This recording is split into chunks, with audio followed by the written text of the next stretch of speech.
My name is Sal Bono, and this is my wife, Krystal. I'm Krystal. And we are B.A.M practitioners in the United States, in the city of Detroit. I know when we first started doing B.A.M here in the U.S., sitting down with pastors that were here, even in my own city and in the surrounding area, was really difficult to get them to understand what we were doing. When we first started B.A.M here in Detroit, it was really difficult for us when it came to church relationships. Like other pastors and other churches where you would think like you're going in and you're starting a business so that, you can impact people's lives.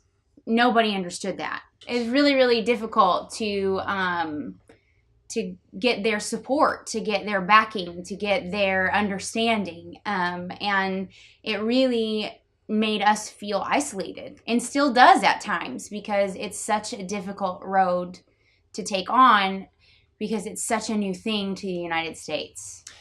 Starting businesses and using them for kingdom impact in the community, and small groups, and like what that could look like for a lot of pastors. They just didn't understand it when we said, we're not going to have a building where we open at 10 a.m. and have these 3 fast, 2 slow, and offering and a message. It was just this, I don't really understand what you're doing, and it was really hard to get people on board, even with prayer, with like what we were doing and what that looked like.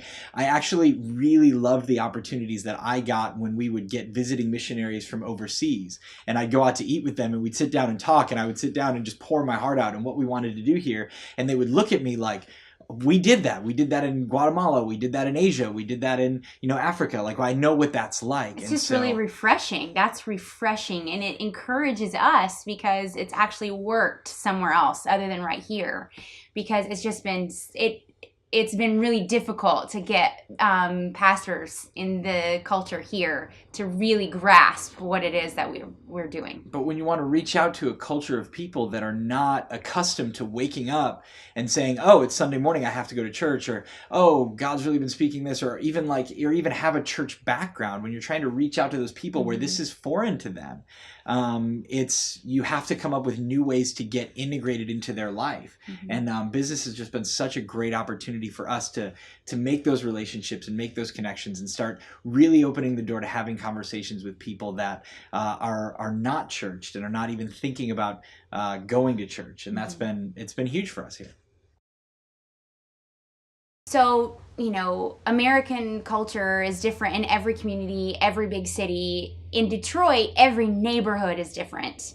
So for us, we lived in the suburbs for a couple of years, and then we moved in looking for the right neighborhood for us.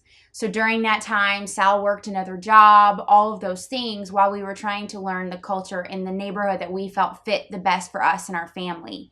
Once we were able to find a home and, move into the city, then we began to learn our neighbors. We began to learn that Detroit is a city of small businesses. We began to learn that this neighborhood is a lot of millennials, and it's very diverse in the culture groups that are just even in this neighborhood.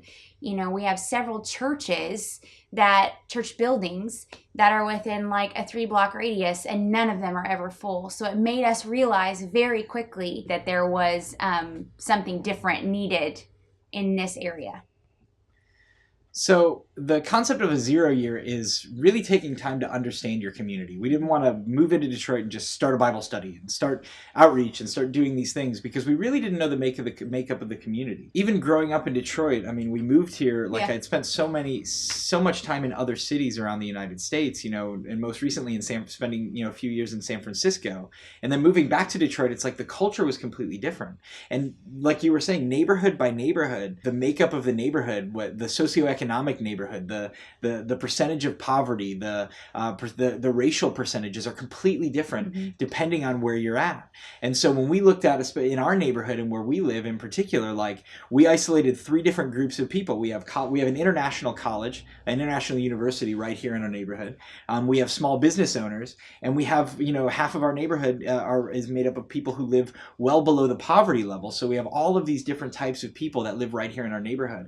And so when we set up our business, business, originally we were like trying to develop and come up with ideas that were going to try to break down some of those barriers and bring the community together.